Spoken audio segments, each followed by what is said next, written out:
بەناوی خوای گەورە سڵاوتان لەبێت بەڕێزان شەو لە بەرنامەی ئەمڕۆ سەرلەسەر نووسراوەکەی وەزارەتی دارایی عێراق و چارەنووسی موچە دەکەین دیارە بەپێی ئەو نووسراوەی کە وەزارەتی دارایی عێراق ئاراستەی حکوومەتی ماوە بەسەر هەرێمی کردووە باسی لەوە کردووە کە پشکی هەرێم لە بودجەی 3 ساڵ 2023 2024 2025 تەواو بووە و باسی کۆی داهاتیش دەکات کە داهاتی نەوتی و نانەوتی هەرێم لەو لە 2023 تا مانگی 5 19 تریلیۆن دینار بووە. ئێمە قسە لەسەرەوە دەکەین ئایا بۆچی لەمە دووە موچەتی بەسەردێ وایە ئەو هەڕەشەکانی سەرۆکی پارتی چوونی مەسرور بارزانی بۆ ئەمریکا نزیک بوونەوەی هەڵبژاردننی پەرلەمانی عێراق چەندە ڕۆڵیان هەیە لەوەی کە موچە کێشەی تێبکەوێت وایە دەسەڵاتدارانی هەرێمیش بەدیلیان هەیە و داهاتی نەوتیش چی لێ دەکرێت چکە پێی نووسراوە بێر ساڵی ڕابردوو داهاتی نەوت 4 تریلیۆن بووە 4 تریلیۆن دینار بووە کە بەشی موچەی 6 مانگی موچەی موچەخۆران دەکات بە تەواوەتی بەڵام ئەوی شەر دیار نییە. قسە لەسەر ئەم پرسانە دەکەین لەگەڵ بەڕێز مامۆستا حەمە حسێن هەورامی کە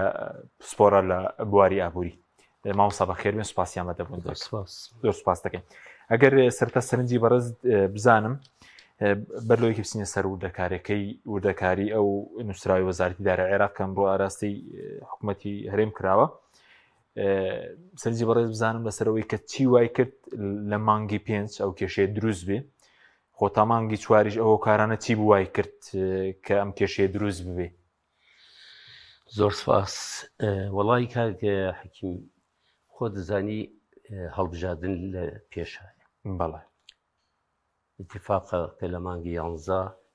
هەڵبژاردننی عێراق بکرێت بەڵێ کێشمەکێشی زۆرە لە ناو هەموو ئەحزابەکانی عێراقی بە کوردی و عەرەبی و غێر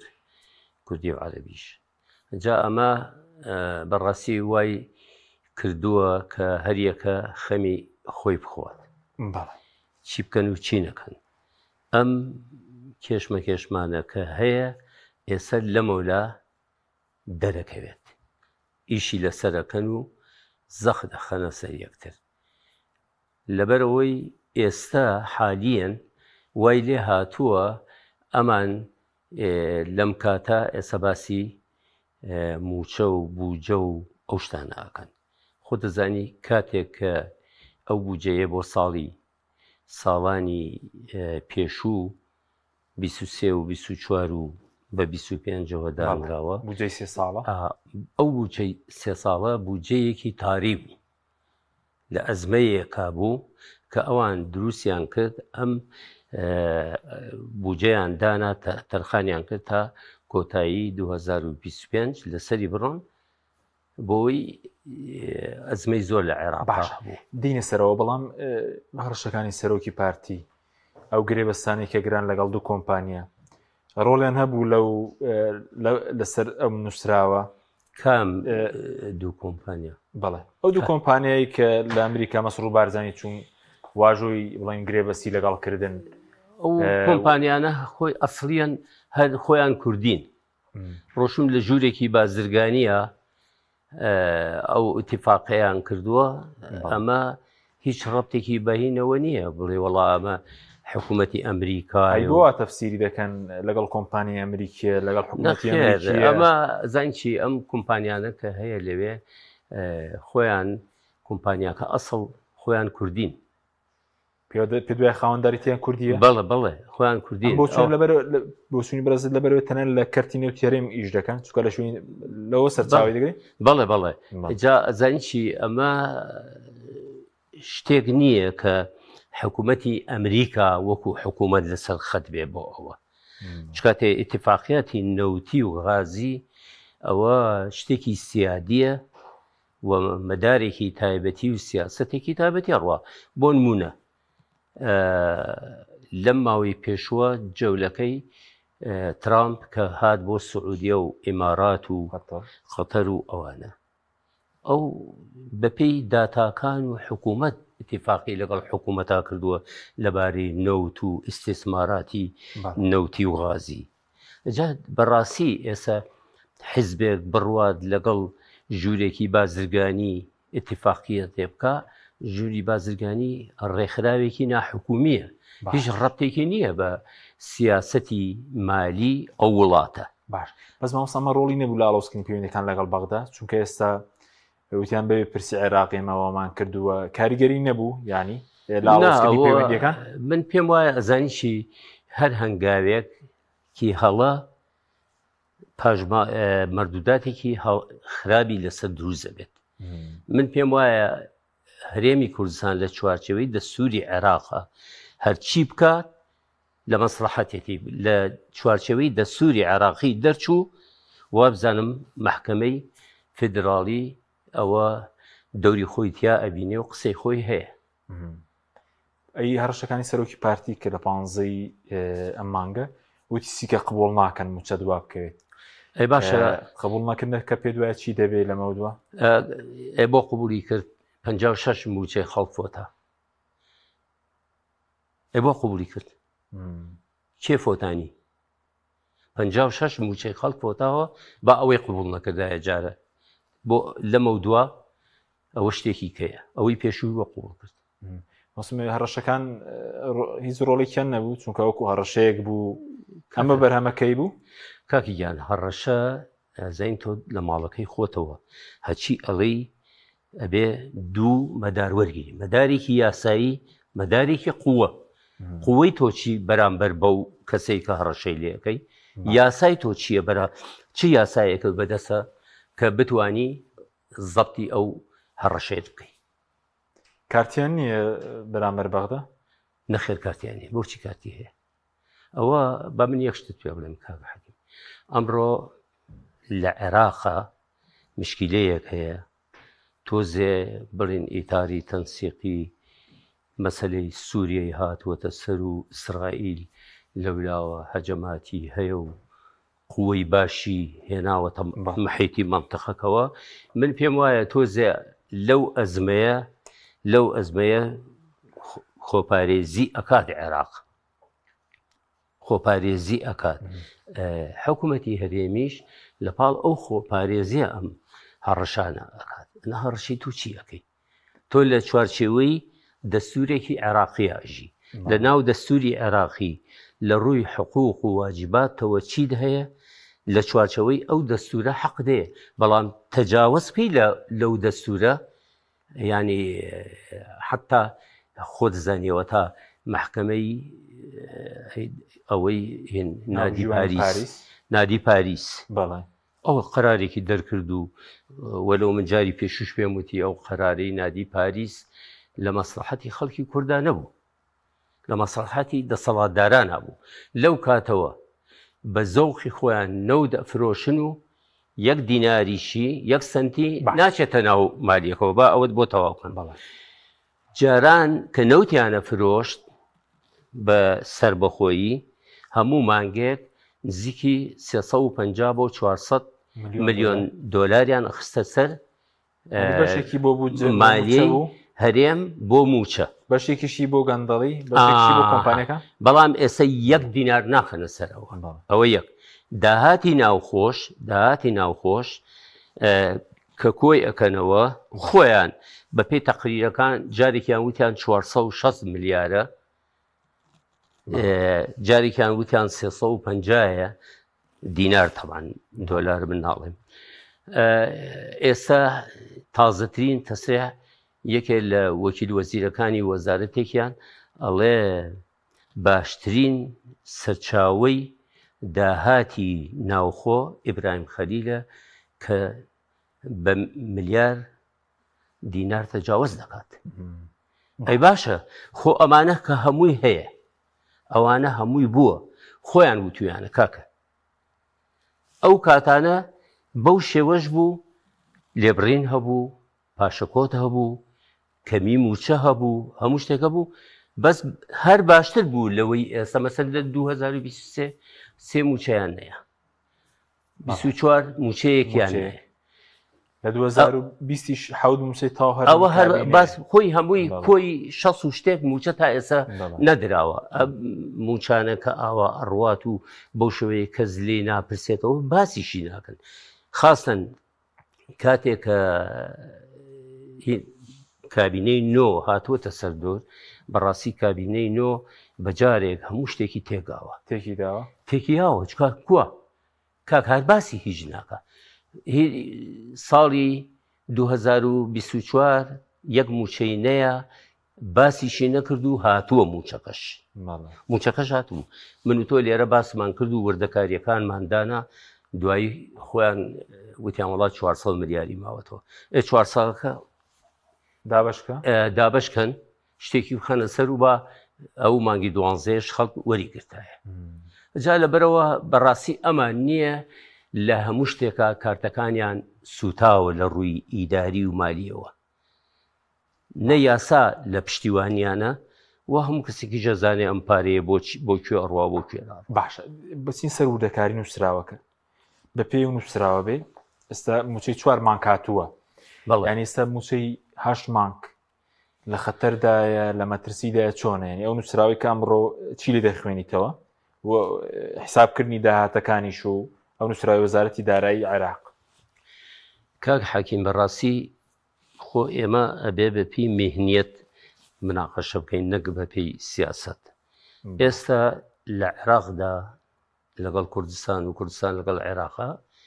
بەڕاستی زیاتر بە سیاسی کراوە شتەکان کاتێک سەرۆکی ماوە بە سەرچوو ئەچێت لە ئەمریکا لە نادیەکی ژوورێکی بازرگانی لەگەڵ کۆمپانیایەکە و کۆمپانیانەش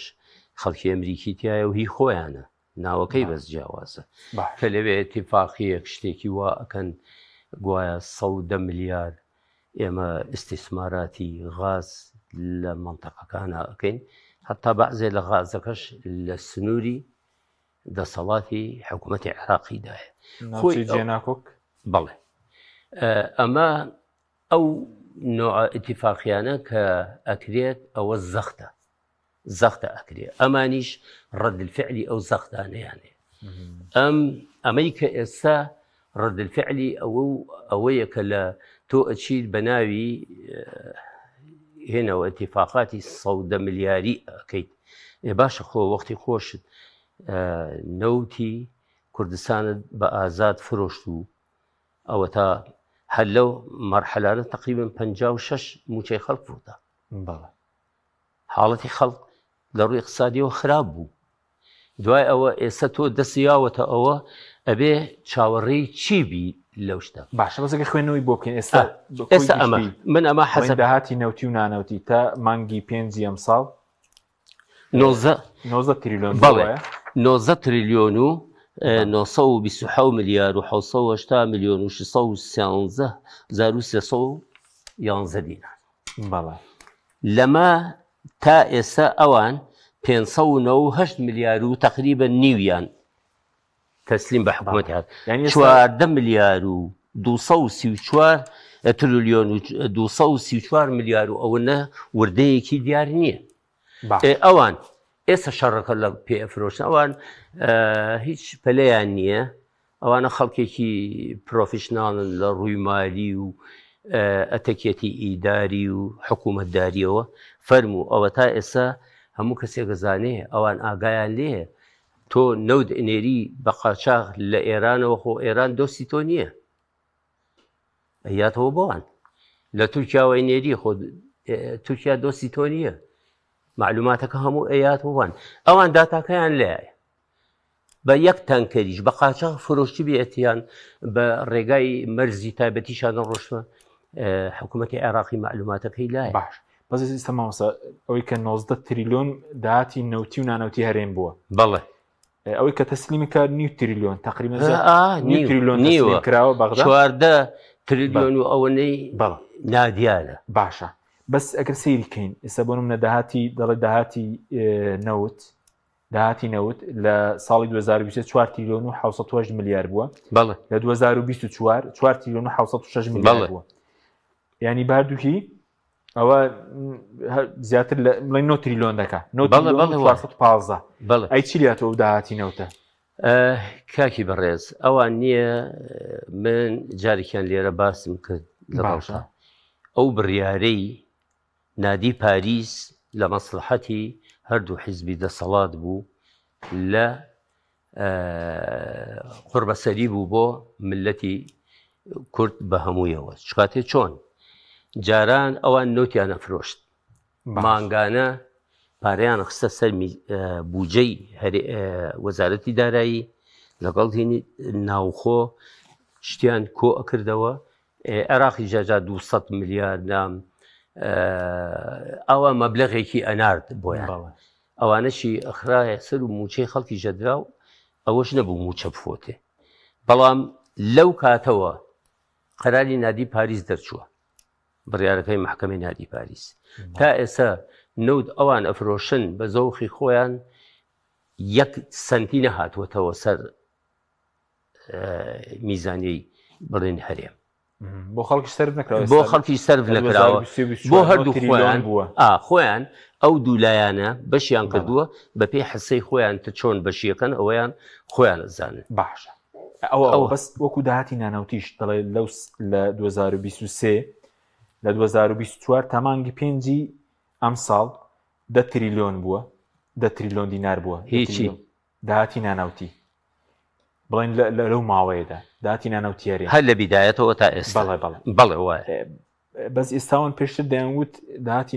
نانەوتی 300 میلیارە ئێستا بە پێوە ساڵی ڕابردوو ئەگەر تەقسیمیکەین ئێستا بۆ نمونە ساڵی 2023 تۆ حسابکە 24 ئەمە لە 25 جین ئێستا لە 24 بە تێگرای ساڵەکە 4 تریلیۆن و 700 میلیارد ینی مانگانە 391 میلیاری بەردەکەوێت گەر بەڵێ داهاتینە نزیکە 400 میلیارد زین چۆنە کاگێ تۆ داهاتی نانەوتی کە ئەچێتەوە ناو بوجەی وەزارەتەکان باش دوایی ئەچێتەوە بوجەی گشتی تۆ بڵێنەڵی ئەمە کۆمەڵی مەساریفی لێ دەرەچێت ئەی باشە بوجەی ئەو دام و دەستگا و دائیرانە بەچی ئەدرێ خۆ ئەبێ ئەوە حسابش بکەی خۆ نەبێ ئەوانیش لەولا ئەوەنە ڕازگۆ بن چکاتەی هەموو دایرەیەک نەسریەی خۆی هەیە هەموو وەزارەتێک نەسریەی خۆی هەیە ئەوە کارەبایە بۆ بە کەرتی تایبەت و حکوومەت مەساریفی بۆ ئەکات خۆ سیانەی کارەبا کەم نییە پارەکەی بەلەدیە و نازانم وەزارەتەکانی کە ئەمە هەموو پارەی ئەوێ بۆ سیانە و بۆ تەقویەکردن و ئەمە ئاوە ئەمە نازانم خۆ دەزانی هەموو سێکتەرەکانی ژیانی ئینسان کە بەسراوە بۆ وەزارەتەکانەوە بوجەی ئەوێ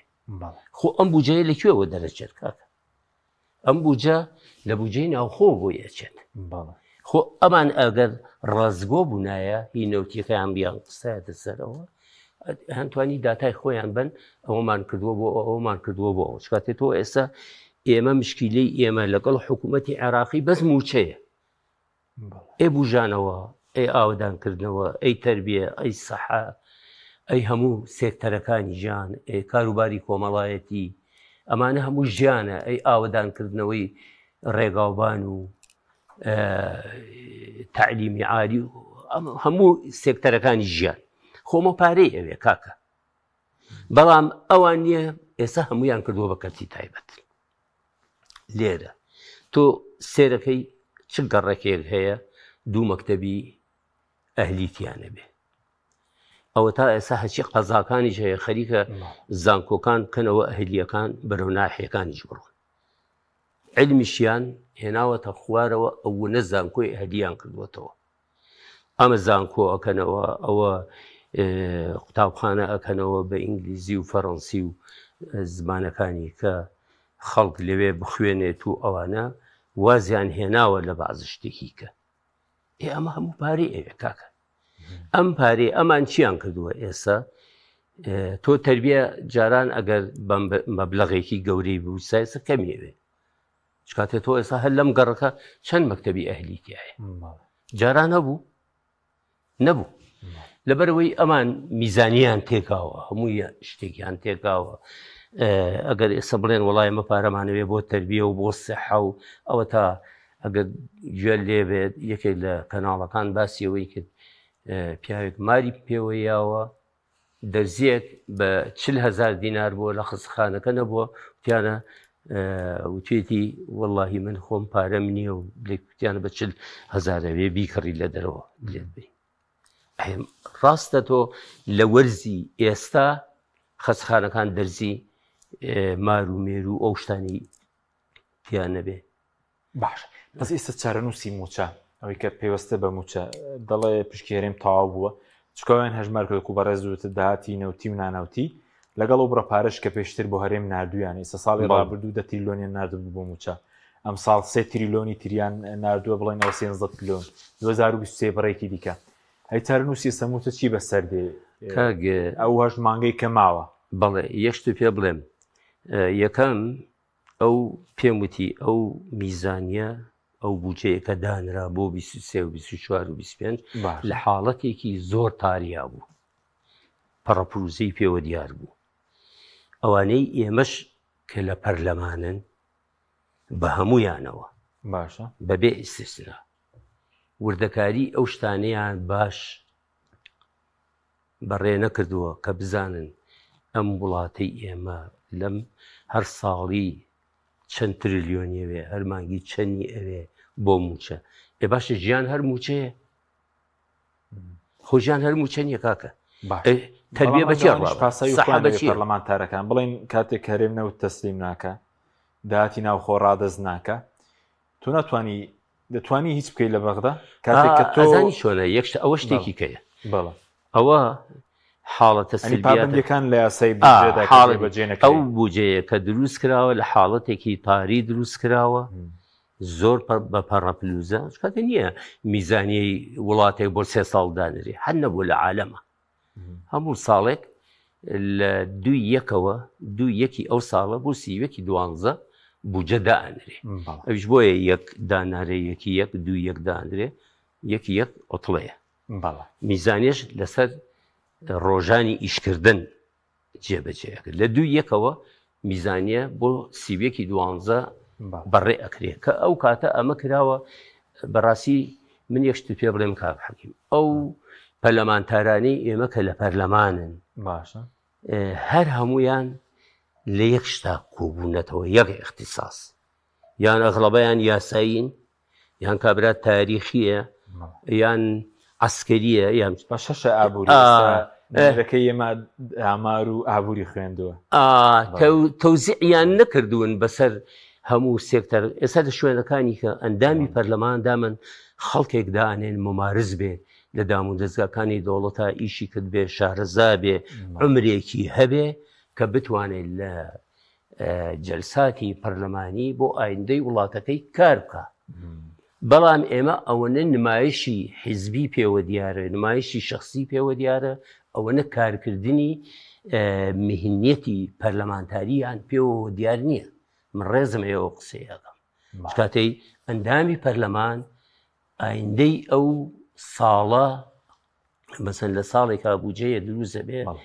هەموو ڕەنگە بڵێن تاڕادەی کێشەمان دەقەکان نەبێ کێشە لە جێبەجێکردنەکەی یاسای بودجە بۆ نمونە بۆ هەر ساڵێک 11 تریلیۆن دانراوە بۆ هەرێم لە یاسای بودجە بەڵام داهاتی ناوخۆدانراوە کە تەسلیم بکرێت 400,000 بەرمی لە وایە پابەندیەکانی ئێمە نییە تۆ من یەکشت پێ بڵم حکوومەتی هەرێم دامن بە پێی زەمن هەنگاو ئەنێ لەگەڵ حکوومەتی عێراقە ئێستا لەم حاڵەتە حکوومەتی عێراقی وەزعی دووەلی زۆر باش نییە ئەمانیش لە زمەی ئەوە ئەگرن ینی کارتی خۆیان بەکارێنن لەگەڵیانە لە باتی ئەوەی متتەفق بن بۆ ئەوەی بنیاد ئێمە بمانەوێ نەمانەوێ لە وڵاتێکە ئەژین لە چارچەوەی عێراق ئەژین ئێمە فیدراڵین فیدراالیش بەشێکە لەو وڵاتە ئەگەر خێرێک ڕوو بکاتە عێراق بە کولی ئێمەش بەرمانەکەوێ ئەگەر شەڕیش ڕوو بکاتە عێراق ئێمەش بەرمانەکەوێ ئیتر نابێ ئێمە لە زمەی ئەوە بگرین کە ئێستا حاڵەتی حکوومەتی عێراقی لە ڕووی دووەلی و ئەقلیمی تۆزێ هێنا لارەباری باش ئێستا چارەسەرەکە چی ئێستا 4 موچە درراوە ئەی موچەی ئەو هەژمانگەی کەماوە بەدیلیان هەیە سەڵاتدارانێرێن ئەگەر بیانەیە بۆ نتوان لە داهاتی نەوت ناوخۆ شتێک بکەن یاخود بڕۆن لەگەڵ بەغداد و توێژێکی جدی بکەن پابندەکانی خۆیان جێبەجێ بکەن کاگێ ئەوان هیچ کاتێ مشکلیان موچەی خەڵک نییە حکوومەتی هەرێم مشکلان نییە نا ئەگەر مشکلیان هەبوو نزیکی 6 موچە خوراوە تا ئێستا ینی هەر کەسێک زانکۆ پەیمانگاتەوەکە چێت تاعینە بێ 30 ساڵ 35 ساڵ خزمەت دەکا و دوای یەتە دەرەوە ئەوەی دەستی ئەکەوێ ئەو چەند مانگەیە کە ئەوان خواردویان بۆ ئایندەی خۆی و ژیانی مناڵەکانی بنیاددانەوەی خۆی ئایا هیچی بۆ ماوەتەوە هیچی بۆ نەماوەتەوە بەرەوەی بەس ئێستا بەدیلەکە چیە بەدیل ئێستا بەدیل هەیە دەسەڵاتدارین بەدیلیان هەیە بۆ چارەسەری کێشەی موچە چارەسەری ناکەن چارەسەری ناکەن برسی دەکەن بە زۆخی خۆشیان و ئەوە خەڵکەکەشە و بۆیە ئەیسە موچە لە بەردەم چی دەیە مادەم لە عێراقەوە نێت خۆیان لە داهاتی نێوت و ناوخۆنەی لە بەردەم چی دەیەوە ژمانگەی کەماوە وەڵی لەم ساڵدا لە بەردەم چی دەیە ئەدە من یەک شت پێ بڵێن 2023 سێ مانگیان خوارد چی لێ هات باشە 2024 مانگێکیان خوارد چی لێ هات پێ دوای لەم ساڵدا موچە دەخورێت بشخورێ هیچ نادنەوە ئەو کاتە وەکو زمانی فەرعۆنەکان لە مصر کە نەیانتوانێ موچە ژیانی خەڵکین بکەن بەڕێکەن مەبلەغێکیان پێیاون پێیان وتووە هێبە ئەو کاتە هێبە ژێن بەم خەڵکە و جاجار هەرچەند ڕۆژ جارێ و چەند مانگ جارێک شتێکی کەمیێنێ وڵێ هەرەوەمانێ باش بە سەبارەت بە داهاتی ناوخۆ بەڕێز پێشتر لە گەنجینەش ئیشت کردووە لە گەنجینەکانی هەرێم بەڵێ داهاتی ناوخۆ ئێستا بە پێوی عراق بێ کە پشتی بەستۆ بە راپۆرتەکانی دیوانی چاودێری دارایی مانگانە 300 نزیکی 400 میلیارێکە داهاتی ناوخۆ نانەوتی پێ دوای هەر ئەوەندە یاخود زیاتر یاخود بۆ پێشتر بەرلەوەی کە پێش 2023 بەشی موچەی دەکرد بەشی پرۆژەی دەکرد بەشی گەندەڵیشی دەکرد بەس ئێستایی چۆنە ئەزانین چۆنە لە کابینەی نۆوە هەموو شتێک گۆڕاوە باش هەموو شتێک ینی بەڕاستی حکوومەت لە کابینەینەوە بەرەو کەرتی تایبەت ڕۆشتووە کەرتی دایبەتیش قۆڕح کراوە لە بینی دوو حیزبە باشە بۆ خۆیان ئەوە هەموو کەسێک زانێت ئەو ئەحزابانێش کە دەرەوەی ئەو دوانە هەن بە معارەزەوە ئەوانیش بەرامبەر بەم خەڵکە تاوانبارن کاتێ ستۆپێکیان لێ ناکەن ستۆپێک هەچی شتەیەک کراوە بە کەرتی تایبەت بۆ نمونە کارەبا لە 18 دینارەوە تۆ بیکەی حەدی ئەدنای 70 بۆ 180 و بەرەو ژوور چەند ئەوە ناکات و هەمووشی سیانەکەی لەسەر بوجەی من و تۆ سیانە ئەکرێت و لێرە کۆمپانیایەک لەولا کۆمپانیایەک داهاتەکەی کۆ ئەکاتەوە بۆ هەردوو حیزب و هەردوو بنەماوە ئەو هەم کەسێک زانێ خۆپاری کارەبا ناچێتەوە وەزارەتی کارەبا و بیکەن بە پرۆژە و کارەبا بەقووەتکەن و شتیکەی پێ بکەنە سەر لە زۆر وڵاتانە لە وەزارەتێکە کە پارەیەکی زیادە ئەچێتەوە خەزانەی عامە خەزانەی عامەش لە وەزارەتی تەختیت و وەزارەتی مالیە لە تەوزیعی بودجەی ساڵانە هەمووی تۆزیع ئەکەنەوە بۆ شوێنانەی کە کەمی بودجەیان هەیە بۆی تەختیەی هەموو وەزارەتەکانی پێ بکەن ئێمە وانییە کاکە باش سەرنجی لە سەداهاتی ناوخۆ چکە بەڕێز دەزمونت هەیە بەڵێ ئێستا بۆ کاتە بەشی دەکرد بۆ ئێستا ڕۆڵێکی ئەو تۆی نییە وەڵاهی من یەک شتێ پێ بڵێم یەکەم جار حکوومەتی هەرێم کە تەشکیل بوو لە ساڵی 92 من جاری کەژەوەم پێوتوی ئەو کاتە دکتۆر فواد ماسووم سەرۆکی ئەنجومەنی وەزیران بوو جارێکی یەکەم سێ چوار مانگی یەکەمیش کێشە هەبوو ینی موچە کێشەی موچە هەبوو کێشەیەکی وا نەبوو چارە کراوە ئەو کە هاتە سەر ئەوەی کە سەرۆکی ئەنجومەنی وەزیران بوو بە جارێکیشان بۆم باس کردی و باسی یەکەمەوە لە کەشفێکا ڕۆشتون بۆ مشکیلەیەک هەبوو لە زاخۆ لە گومرگی ئیبراهیم خەلیل لە ڕێگا تەبەقە هێلکەی کڕی بوو بۆ ستافەکەی هێلکەیان کوڵان بوو خواردبوویان باشە چواتەیان زانی هینەکە چۆنە بوجەکەی چۆنە و داهاتەکە چۆنە و خەڵکەکەش چاوەڕوانی چێقە زۆر بە ئەتەکیەتێکی مالی دڵسۆزانە پارەیان کۆ ئەکردەوە و ئەها حکوومەتیان پێ تەشکیل کرد بەداخەوە نەینەبرد ئەوە بوو شەڕی ناوخۆ هەڵگیرسا و بەو شێوەیە بوو بەڵام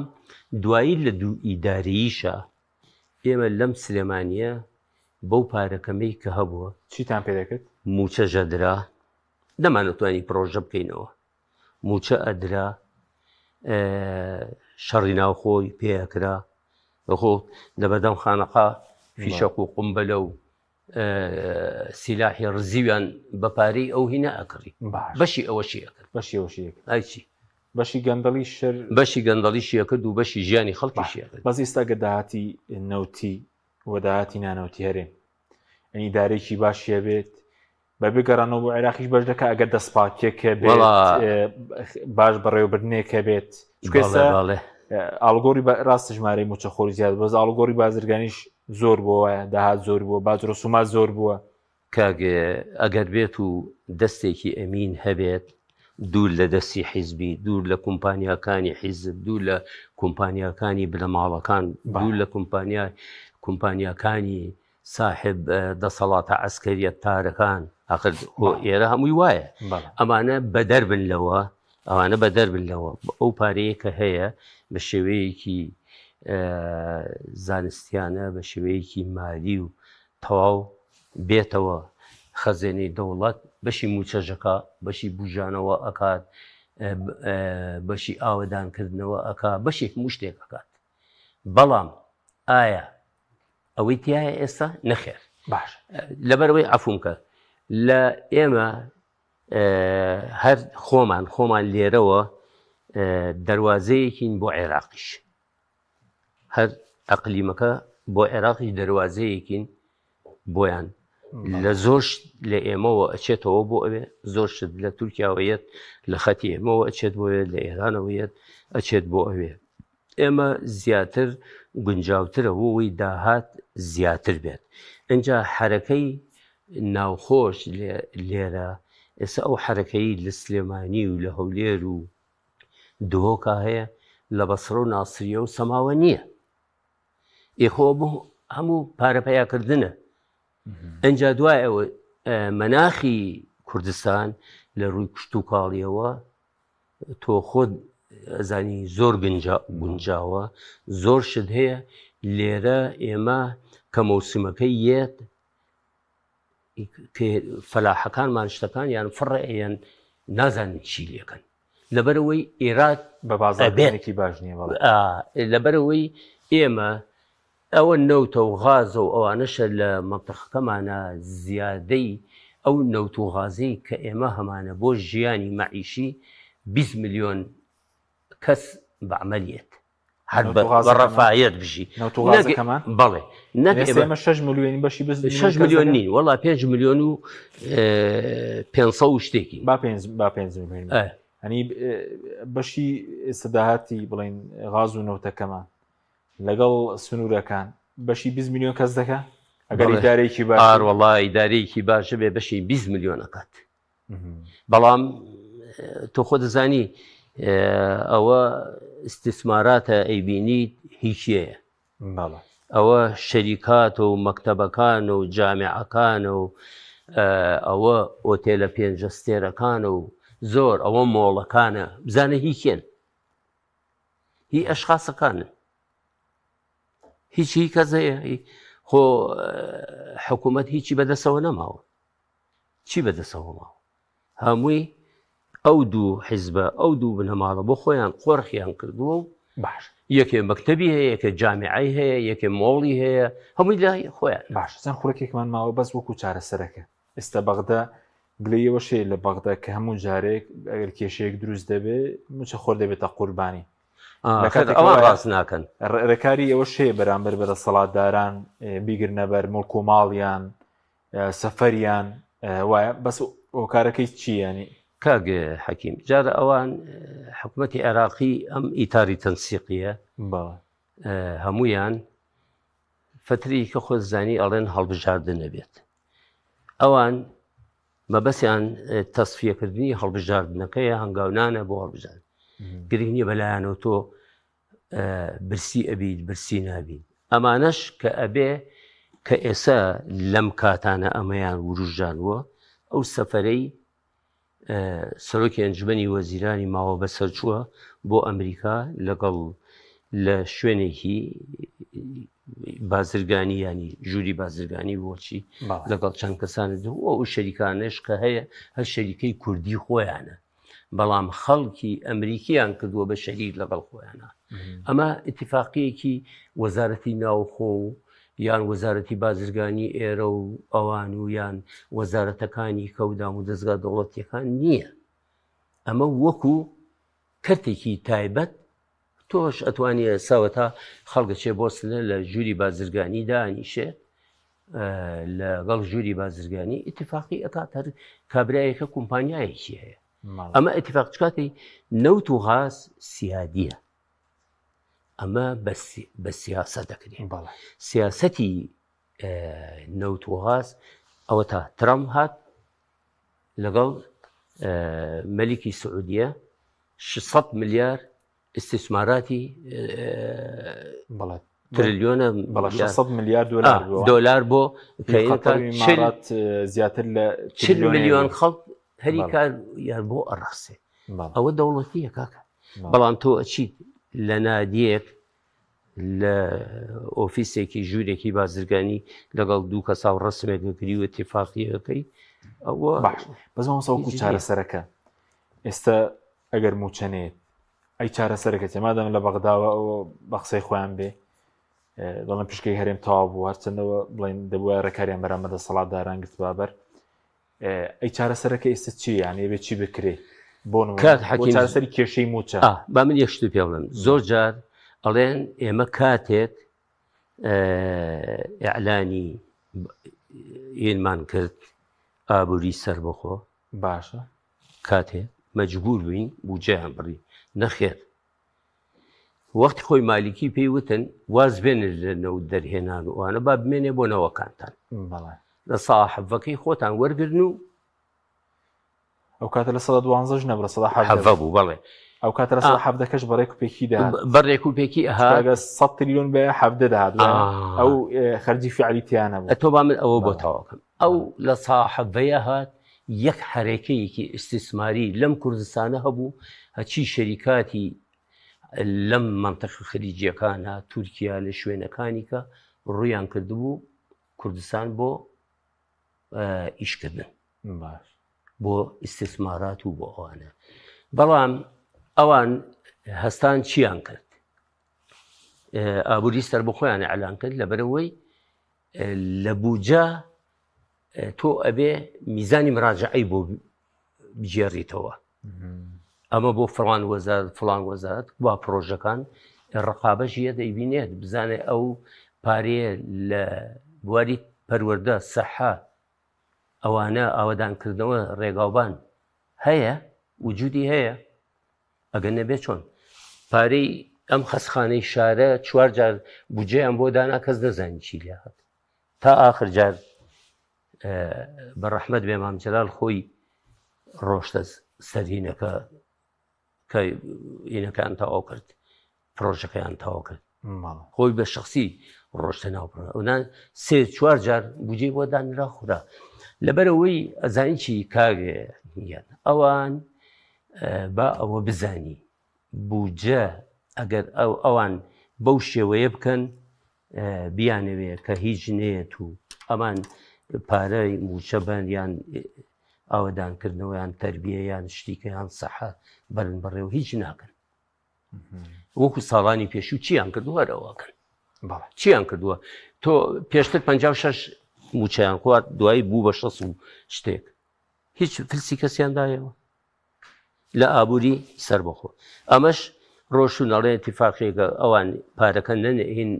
ئەو ئیتیفاقییان کردووە غاز و شت دەگەر بن تاوان ئەوەش سەر ناگرێەوە من پێ بڵێم هیچ نییە سەر ناگرێت نەخێر بەس کێشەی بۆ موچە دروست کرد بەڵێ کێشە بۆ موچە دروستەکە ئەزانی چۆنە تۆ نەوت و فرۆشتووە وازانی وە حکوومەتی عێراقی پێی نازانێ غاز فرۆشتووە وازانی حکوومەتی عێراقی پێی نازانێ داهاتی ناوخۆ لێ گلاوەتەوە بە زەوقی خۆت بۆ خۆتان ئەوە تا ئێستا ڕێل لێ ئەگرێت بەداتا ئەوە ئینەکەیەتی کە دیارە تا ئێستا 90 تریلیۆن و نیو داهات بووە چواردەی دیار نییە چواردەی دیار نییە ئەجا بزانن لەبەرەوەی ئەوان ئێستا ڕێل لێ ئەگرن لەبەرەوەی تۆ ئەچی بە ناوی اتفاقیەوەکەی ئەویش ئاوا لێرە ڕێل لێ ئەگرێتەوە چارنووسی موچە خراپە لەم ساڵدا واللهی ئەگەر وا من پێم وایە بۆ مانگی 5 لەوانەیە هەر چۆنێ بێت دەبریکەن باوەڕ ناکەم مانگی 5 بکەوێتە ئەو مانگەکانی تر والله زۆر زەحمەتە ئەگەر بەو داتایە و بەو بینەی وەزارەتی مالیە و ڕقابەی مالی سپاس دەکەین زۆر خەتەرە حسێن هەورامی شارەزای بواری ئابووری زۆر سپاس دەکەین سپاس بۆ بینەرانی بەڕێز سپاس با هاوکارانم خواتان لەگەڵ